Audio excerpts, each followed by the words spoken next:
Hello, it is Ryan, and I was on a flight the other day playing one of my favorite social spin slot games on ChumbaCasino.com. I looked over at the person sitting next to me, and you know what they were doing? They were also playing Chumba Casino. Coincidence? I think not. Everybody's loving having fun with it. Chumba Casino is home to hundreds of casino-style games that you can play for free anytime, anywhere, even at 30,000 feet. So sign up now at ChumbaCasino.com to claim your free welcome bonus. That's ChumbaCasino.com and live the Chumba life. No purchase necessary. VGW. Void where prohibited by law. See terms and conditions. 18+. Really quickly, because I know I got to move on to other news, but, you know, we do have the Super Bowl. Will be coming up soon. And I've been thinking about what are some recipes that I could send out. And y'all know, I started thinking one of the recipes I make a ton of for sitting on the front porch lately is street chicken tacos, grilled chicken tacos. And I think I have mastered the grilled chicken taco. And that recipe goes out tomorrow in the noontime hour. It's already locked and loaded to go out. If you want to subscribe to the recipe list, just type the word, send the word recipe to 33777. You just text it. Open your text messaging app. The phone number is 33777. And then you just send one word, recipe. And you will get a link back wherein you can subscribe to the recipe list. I got some great ones going out over the next couple of months. Now, I want to go back to something I wanted to talk about in the first hour of the program. We got some problems. Okay, so I got to separate this out. How do I do this? I want to actually just give you some, well, for lack of a better word, analysis here. And I need to caveat this, particularly if you're a listener on the left. I am a student of politics. I like politics. I got a degree in political science and history. I got a double major, poli-sci and history. Got a minor in English. That, of course, was the law school track. I went to law school, not to be a lawyer, but to get into politics. I was working for a congressman at the time who told me a law degree was like the MBA of politics. It opened doors in Washington. I actually wound up becoming a lawyer. Then I helped start redstate.com. I ran congressional races. I was a lawyer for President Bush. I ran local races. I ran statewide races. I was a political consultant, a political strategist, a campaign manager, a grassroots coordinator. I love politics. I love politics. One of the reasons I love politics is because I grew up in Dubai, and there really weren't a lot of ways to connect home. We had like camel racing and cricket. Woohoo! We got soccer. We eventually got a grass field at our school that was used for like little league football teams. But really, I connected to the news. I always have been a bit of a nerd. Loved the news and got to love politics and really embraced it. And it was a way for me as a kid growing up in Dubai in the Middle East to connect to the United States, its politics. So regardless of my partisan views or my ideological views, I can look at a political situation and assess. I get people mad at me all the time because you get these candidates who are nobody candidates who you could just tell that at your gut level, this candidate is not going anywhere. This candidate will never get elected to anything, and yet the person runs for office, and then they get mad as hell at me because I'm like, I'm sorry, I'm not putting you on my radio show to expose my audience to you because some of them might write you a check and you're not going to win, and I would prefer them to look at potentially viable candidates. I can tell you don't have what it takes to win. People get mad at me. They say that's snotty. I'm sorry. I've done this since I was a kid. I get politics. I understand how to win races. I understand how to run for office. And I understand the fundamental warning signs that things are not all right in campaigns and in political offices. And I say all of that so that you understand this is not partisan, Republican, former elected official, conservative, red state writer Erick Erickson. This is student of politics Erick Erickson saying what I'm about to say. At a partisan level, you can look at the polling and tell that Joe Biden has problems, but there are warning signs coming from within the White House that show this is a White House that is not functioning well. And at this point, it is very clear the problems come from Ron Klain, the chief of staff. Why do I say that? There are 3 stories out. The first story is Dick Durbin, senator from Illinois, the number 2 Senate Democrat, says it was Ron Klain who leaked that Stephen Breyer was retiring, but he only did so to a select group of people. But Breyer, the leak about Breyer retiring got out. So I'm sure Ron Klain didn't tell any reporters, but he told someone who told Pete Williams at NBC News. And so it goes back to Ron Klain, and you've got Dick Durbin essentially throwing Ron Klain under the bus, albeit politely. You also have Joe Manchin, who blames Ron Klain for all the collapse of Build Back Better and all of that. There's another story out. The White House is upset with Jamie Harrison. Harrison is that right? Yeah, Jamie Harrison. He is the chairman of the Democratic National Committee. There's a story. NBC News broke the story. NBC News appears to be a preferred leaker for the White House. Democratic National Committee Chair Jamie Harrison is frustrated, isolated, and trapped in a job he long thought he wanted, according to party insiders, a dynamic driven by escalating tensions with the White House over his role. Key decisions for the committee are made by White House Deputy Chief of Staff Jen O'Malley Dillon, who speaks frequently with other DNC officials, but only about 3 times a month by Zoom with Harrison. The limits of his influence are a source of agitation for Harrison, according to several people who have spoken to him. At the same time, he's not flying to meet with donors or visiting DNC headquarters. Instead, since he first took the post a year ago, Harrison has mostly stayed in his home state of South Carolina, according to people familiar with his schedule, as well as people who frequently see him around town. This has been a major point of consternation for the White House, and neither the White House nor Harrison has come up with a cohesive strategy to help President Joe Biden rebound from abysmal approval ratings. For Democrats, the tension demonstrates a troubling reality. Already bracing for a potential midterm bloodbath as the president's approval rating continues to plummet, there's dysfunction at the top of the largest and most significant institution of the Democratic Party.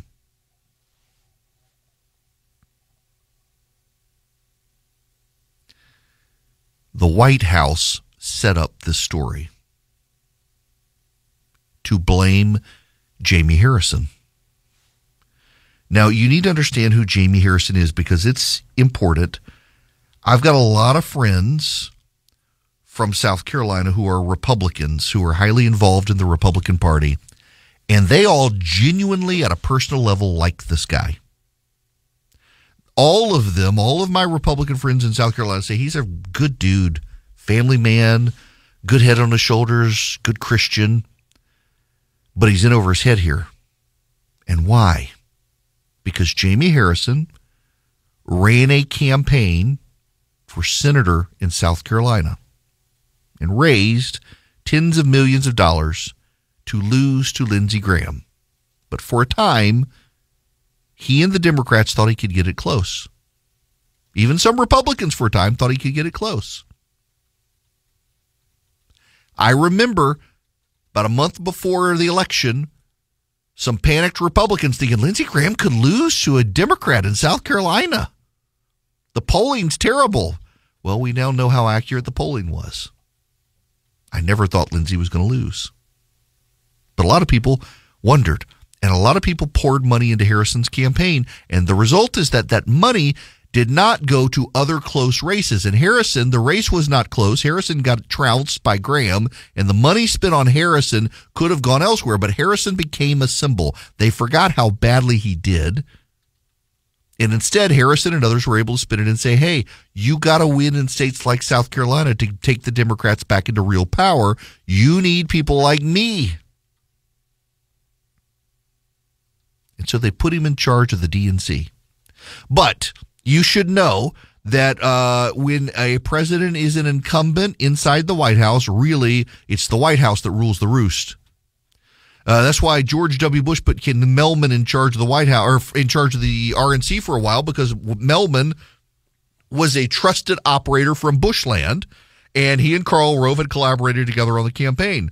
Joe Biden didn't do that, and it was stupid. Joe Biden should have put someone in charge, but he couldn't because the Democrats wanted a black person in charge of the DNC, and Joe Biden didn't have any black person on staff who was competent, so they gave it to Harrison, and he was always supposed to be a figurehead. Everything was going to be run out of the White House, but Harrison would be there to raise money and explain to people that the Democrats could be competitive in states like South Carolina. Just look at him.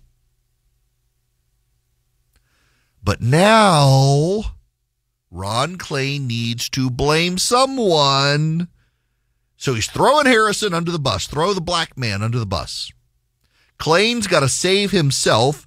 And so Jamie Harrison is suddenly, who was the symbol of the competitiveness of Democrats in the South, is now the scapegoat.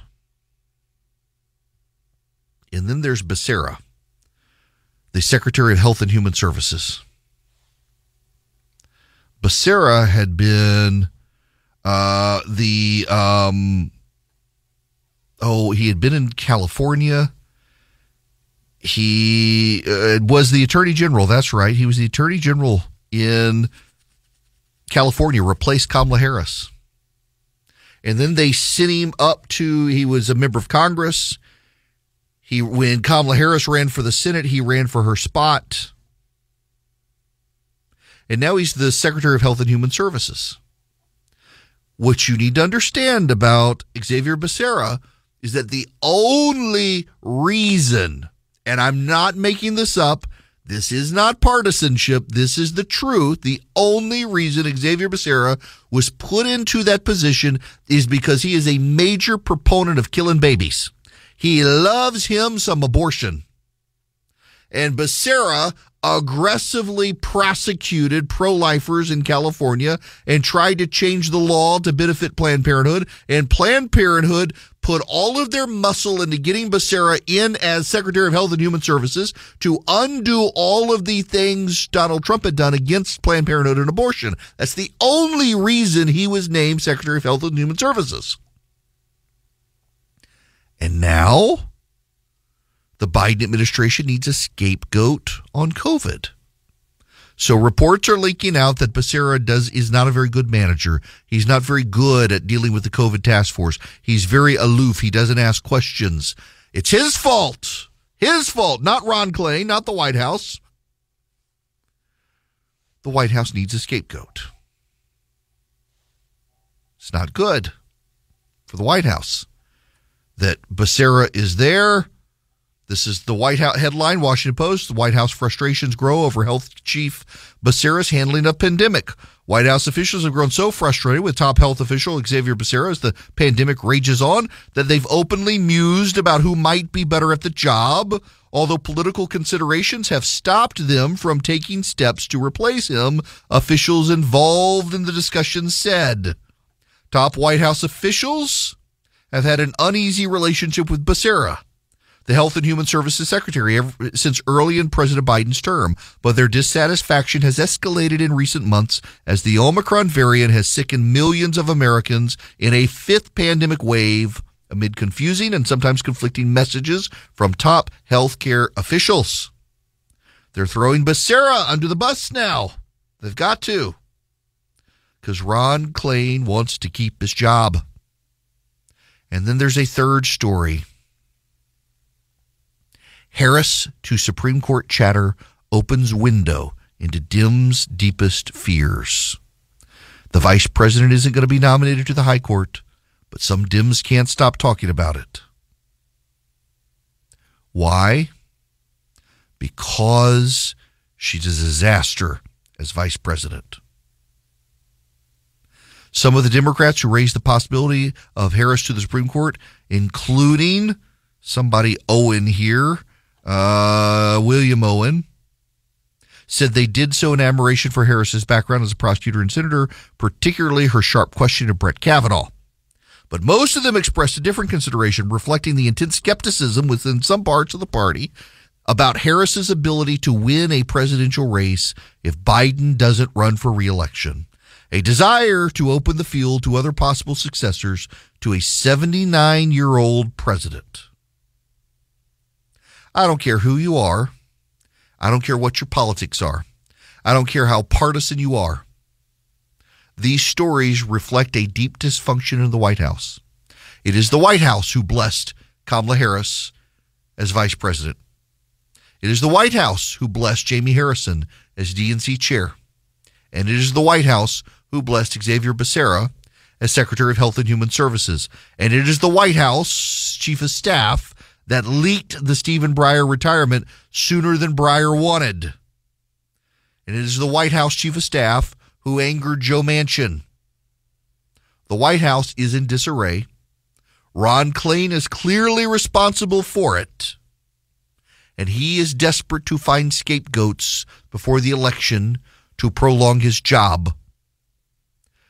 It doesn't matter what your partisanship is or what your politics is. These stories should be ringing alarm bells for everyone that this is a White House that is in disarray. The chief of staff knows it, and he's doing everything he can to protect his job instead of dealing with the problems, some of which are caused by him. I want to cut corners and just get to the chase. A lot of you hear podcast ads and radio ads for Bull and Branch, and you're thinking, they're just telling you it because they're getting paid. I'm actually telling you it because I'm a customer. We actually have Bull and Branch sheets, and yes, they are an ad. Yes, this is an ad, but yes, I really am a customer. I only like to do ads for companies that I really like, and I love Bull and Branch. So does my wife. My wife actually heard the ads, and she wanted to try the sheets, and now they are the sheets in our house. Bull and Branch does not cut corners. They make super soft, wonderful sheets.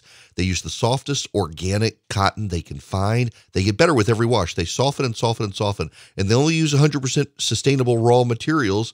They're the first fair trade certified manufacturer of linen. You can feel as good about your Bull and Branch sheets as they feel against your skin.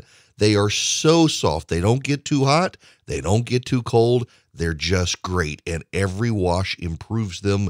That, I'm telling you, is one of the coolest things about these sheets. It's like sleeping on a new bed every time you wash the sheets. It's great. Now, you can experience the best sheets you've ever felt at bullandbranch.com. Get 15% off your first set of sheets when you use the promo code Erick at checkout. That's Bull and Branch, BOLLAND branch.com, promo code Erick, ERICK. Hello there, it is Erick Erickson here. The phone number, 877-97-ERICK, 877-973-7425. To the phones I go. Scott has been waiting very patiently. Scott, welcome to the program. How are you? Hey, Eric, how are you? I'm good. What's going on? Hey, real quick, help me understand something with yesterday with the Ahmaud Arbery case. So, obviously, they were convicted in the state court. This is the federal hate crimes trial. The prosecutor offers a plea deal. They take it, apparently, and then the judge comes back and says, no, tap the brakes on that. We're going to pull that back. Well, they've already agreed to a guilty plea. So how does that work? Okay, great question here. So the Justice Department talked to Ahmaud Arbery's family. So, and for people to say, yes, they were found guilty, but in state court, it's not double jeopardy to also be charged in federal court with crimes. And so they're being charged in federal court with, among other things, hate crimes. The Justice Department negotiated with Ahmaud Arbery's family. They were okay with the plea deal, but by the time it got before the judge, the family had a change of heart, and they pleaded to the judge to reject the plea deal. Now, in federal court, the federal judge is not honor-bound to take a plea deal. The judge can reject it. In that case, what the judge said is they recommended 30 years in federal prison, and it would have trumped the state-level prison sanctions. And that's one of the reasons the judge was concerned, is that there are a lot of people who believe, particularly if you're charged in the Southeast in federal court, you're going to go to federal prison, but it's not going to be anything like what a state prison would be. And that was one of the concerns the Ahmaud Arbery family raised at trial, is they want real punishment, not a cushy sentence in a federal prison that, based on federal sentencing guidelines, could then get them out of federal prison soon. So the judges decided they're going to have to stand trial, or if they want to continue to plead guilty, let her decide for herself what sentence should be. The odds are she's not going to take it. It's kind of a complicated deal here, because you got to remember they were found guilty in a state court, but it's not double jeopardy, because we live under two systems of law, state level and a federal level. and the state and federal level can both charge you with the same crime, you can have two trials and be found guilty in both places. And it's not double jeopardy. Double jeopardy only applies to like the feds charging you multiple times with the same thing. But this is in the judge's discretion, and after Ahmaud Arbery's family begged her not to take the deal, she decided not to take the deal, and they will have to decide, do you want to plead guilty and let me sentence you, or do you want to plead not guilty and let a jury deal with it? I suspect they may stay with the judge. Hello there. It is Erick Erickson here. The phone number, if you would like to call in, 877-97-ERIC, 877-973-7425. Now, well, what else do we have going on? Lots and lots and lots going on. I want to go back again. I've played this audio now twice. I want to do it a third time. You'll have to forgive me because it has related to so many topics today. This is Brian Stelter again on CNN. You hear Joe Rogan first and then Stelter. The narrative is, I want to show all kinds of opinions. Which sounds great, but not all opinions are created equal. You think about major newsrooms like CNN that have health departments and deaths and operations that work hard on verifying information on COVID-19. And then you have talk show stars like Joe Rogan who just wing it, who make it up as they go along. There's a level of arrogance in what he said. They just wing it. They make it up as they go along. You know, I speak for 3 hours every weekday without a script, with just a few notes, some articles I want to cover. And I take the time to educate myself. And I take the time to reach out to epidemiologists and virologists and infectious disease specialists if I'm talking about COVID to try to understand what I'm talking about, because my primary job beyond keeping you guys entertained is to take a topic that's in the news and make it digestible for you, particularly if it's very complicated. And so that raises the question for someone like Stelter of who are you relying on? We have editorial boards and health departments, and we can, well, what if they have biases? And we've seen this at CNN. Early on in the Trump administration, James Comey was going to testify before Congress, and CNN did a breathtaking report that he was essentially going to throw the Trump administration under the bus and say they were the ones who did something. And I forget the exact details at the time, but the story was wrong, and CNN ran with it and had to apologize. And they made a big deal about the credibility of the people who were doing the story, including one who was a brand new hire at CNN, had been an investigative reporter, and they came over and they got the story wrong. Then there was the Chris Cuomo situation with Andrew Cuomo, where he was propping up his brother. Members of the media were fawning over the interviews. It was so humanizing. It was so refreshing. There were people who called themselves, they were Cuomo fans against Donald Trump. And they loved Cuomo. And CNN didn't ask the tough questions. When everybody else was talking about him, CNN wasn't asking the tough questions.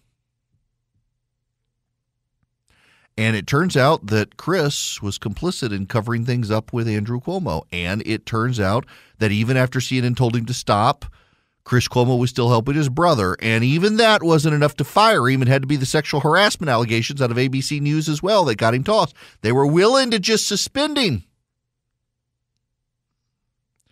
Brian Stelter himself had someone go on and speculate about Donald Trump's mental health and compared him to the Nazis. Brian Stelter's own social media team tweeted out that clip.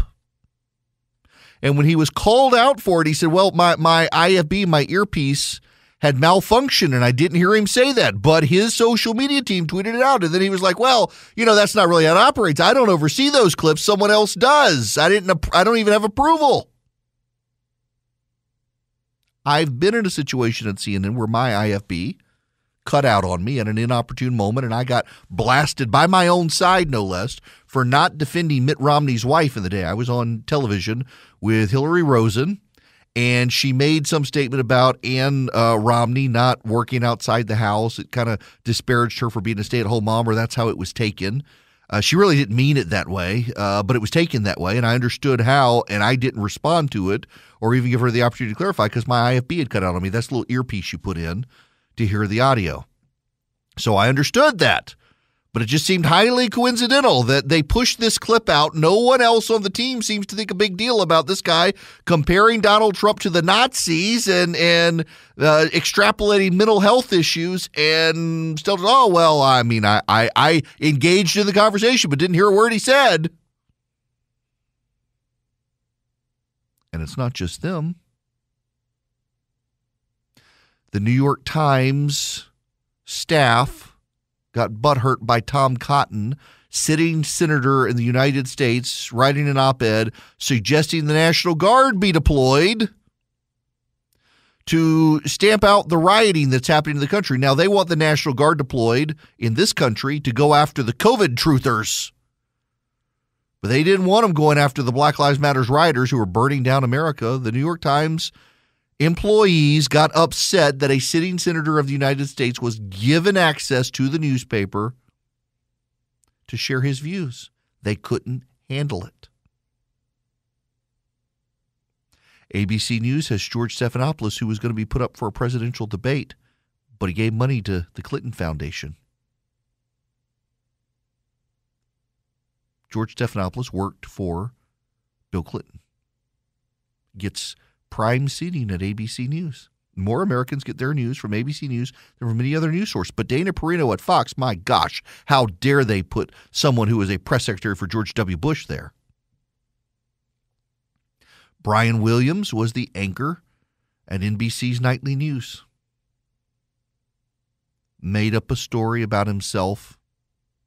Got himself moved over to MSNBC, where he's been a reliable liberal. The problem here is Brian Stelter doesn't seem to understand why people want to listen to Joe Rogan and not CNN. Look at us. Look at us.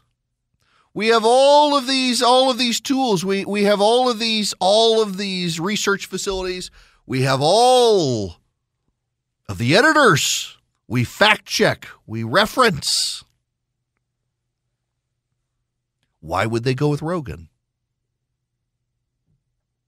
I met a traveler from an antique land who said, "Two vast and trunkless legs of stone stand in the desert.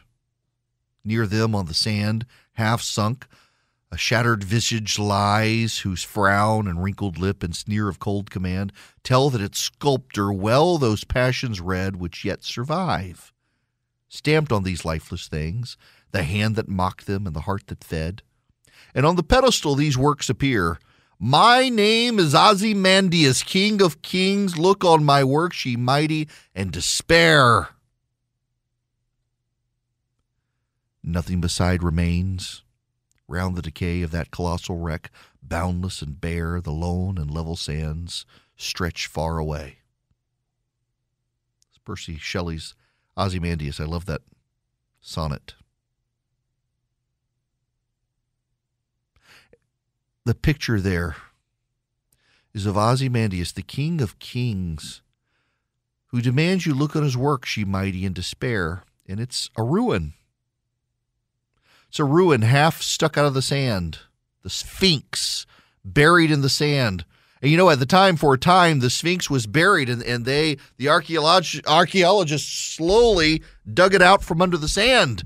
But there for a while, a long time ago, hundreds of years ago, it was just the head of the Sphinx sticking out of the sand.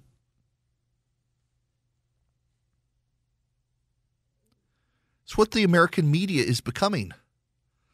Look on my editorial boards. Look on my health department in despair. Look on my reporting and research facilities. Look on my ratings. Look on my graphics package. look at the bios of my anchors and despair. And the ratings are down.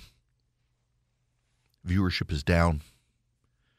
Distrust of the media is down. Nobody trusts them. They're collapsing. And it's not just CNN.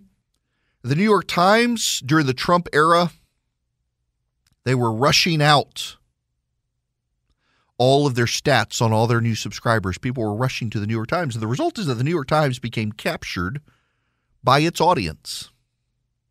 The New York Times couldn't run Tom Cotton because it would perturb the progressives who subscribe to the New York Times. So they couldn't run the news and the truth if the truth and the news upset the left. And after Trump, their ratings have declined. Ratings at Politico, they've declined. Every day it's nonstop coverage of Donald Trump and what Donald Trump said to try to bring people back. Institutionally, trust in the news has collapsed. And because trust in the news has collapsed, the institutions themselves are collapsing. And so they turn to fact checkers who wish to fact check. And you know what a fact checker is? A fact checker is a progressive reporter who failed at being a good reporter. And so now must be assigned the fact checking room to do combat with conservatives and twist the truth to try to make it sound progressive. So they can claim truth is on our side. We have a legion of fact checkers. I remember the rise of blogs. I was a blogger.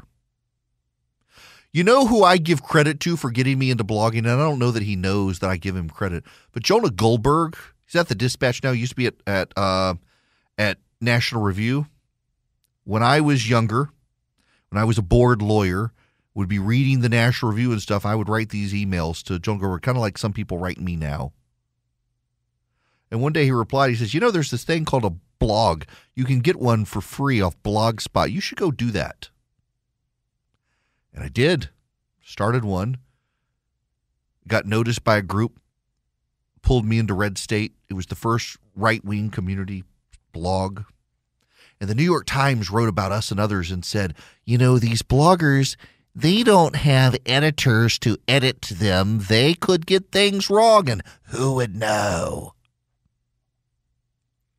The difference between the blogs and the newspapers is that the newspapers a week later would put a correction on the back page of the paper and say, correction, we got this thing wrong a while back. Me and my post, I could go through and strike lines and say, I got this wrong right here in the article. And I could be more accurate. And it drove them crazy that they had competitors from bloggers. Remember the Powerline guys. The Powerline guys, when Dan Rather got hoodwinked about the Bush National Guard stuff, were able to show that the font that was used in the memo did not exist in the 1970s when the memo was purported to be written. Dan Rather lost his job over it.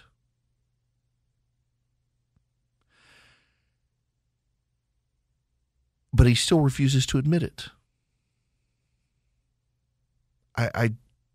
People forget these sorts of things, and you shouldn't really forget these sorts of things. But the New York Times and CNN and the rest, they have an institutional bias against anyone other than media institutions. They don't believe anyone else can do as well as them.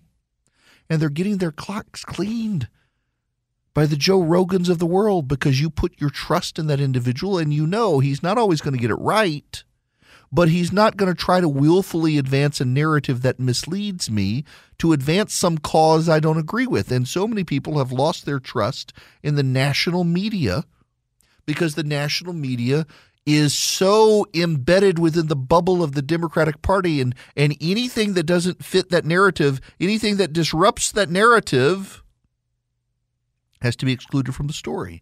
And when you keep excluding facts from stories to uphold a narrative, at some point the whole narrative itself collapses. and your credibility along with it. And thus, the credibility of these news organizations is left to men like Brian Stelter to look on the camera and say, we have editorialists and health departments to make sure we get it right. And Joe Rogan has only himself. And they don't understand, why would people prefer one man over an army of fact checkers? Now, I want to tell you about Patriot Mobile, a company that is putting points on the board for the conservative movement as they push back against the fake narratives of the press. Patriot Mobile gives a portion of its profits to the conservative movement to fight and advance for truth and freedom in the American way. They, in fact, give money to the pro-life cause, the Second Amendment cause, and others. And how do they do it? Well, they get you as a customer, and then they give a portion of their profits to fight for the right. So you can transfer your phone number over. You can get a new number for them. If you have an unlocked phone, you can use it. And they use the same cell towers everybody else uses. So whether you're with AT&T or Verizon or any other cell phone company right now, you can switch to Patriot Mobile and know you're still going to get incredible service. What you do is you go to patriotmobile.com/Erick and you'll get free activation. patriotmobile.com/ERICK. You can also call them. They have 100% U.S.-based customer service. You can call them 972-PATRIOT. Tell them Erick sent you. And don't forget to tell them you're an NRA member or a teacher or a veteran or first responder, or you need a lot of lines for your house. They'll give you great discounts. They're a good company of great people, and they fight for the right. They share your values. patriotmobile.com/Erick. Hello there. It is Erick Erickson here. You can't call in now because there's just no time. I'm sorry. So, in California, they have fully implemented critical race theory. And in Los Angeles, they have dropped health classes to require students go to the class on race and race relations, where the Hispanic kids are essentially told that they are oppressed. It turns out that the Hispanic kids hate it, and now they're having a problem. One, the Hispanic kids in class are pushing back. And two, a lot of them are skipping the classes. They don't want to go, which is an interesting development for this effort where the Hispanic kids, and by the way, it's not just the Hispanic kids, the black kids, the white kids, the Asian kids also realize there's a problem. And they don't understand what they're going to do about it. They don't understand how to get these kids to recognize that they're oppressed. I find it funny that even the kids recognize the BS. And I suspect where we're headed is a more agitated push against the kids themselves. I mean, we're seeing this in schools around the country with the vaccine and the masks. At some point, the kids become the problem. At some point, the kids are the ones who have to be dealt with. It's not just the parents. I just think that maybe the left is going to lose this cultural fight. The data shows parents, even on the left, have turned against critical theory. The data on the left actually shows overwhelmingly that parents in this country are siding with conservatives on the issue of critical race theory. You know, where I live in Atlanta, the Gwinnett County has decided to embrace diversity, equity, and inclusion, which is how they've changed the name for critical race theory. So now diversity, equity, and inclusion, and they've hired this woman who has a TikTok who's just nuts. I mean, my goodness, some of the stuff she's put on her TikTok, I should have gotten the audio for you. But the school boards won't abandon it, and so the parents are revolting against the school boards and tossing people out. The left just doesn't understand what's coming. It's 2022, and guess what? Nothing still makes sense. The whole world seems to be going crazy right now, and banks have gotten really skittish at helping small businesses. They're perfectly happy to help the giant businesses, but what about you? You're a small business, you got to buy a building or build a building, or you need a big loan for a fleet of vehicles to grow your business, and the banks are giving you a hard time. Check out my friends at First Liberty Building and Loan. They can help you nationwide, wherever you are. If you're a small business and you need access to loans, let's say $500,000 and up First Liberty can do it. They've been doing this since the early 90s. The Frost family are friends of mine. They're committed Christians and they're great business people, and they are committed to small businesses. Reach out to them. FirstLibertyGA.com is their website. FirstLibertyGA.com. Spend 10 minutes with them. See if they're a good fit for you. See if you're a good fit for them. They want to help you get to yes, where the big banks are saying no. Nationwide, they can help you if you're a small business. FirstLibertyGA.com is the website. FirstLibertyGA.com. Okay, round two. Name something that's not boring. A laundry? Ooh, a book club.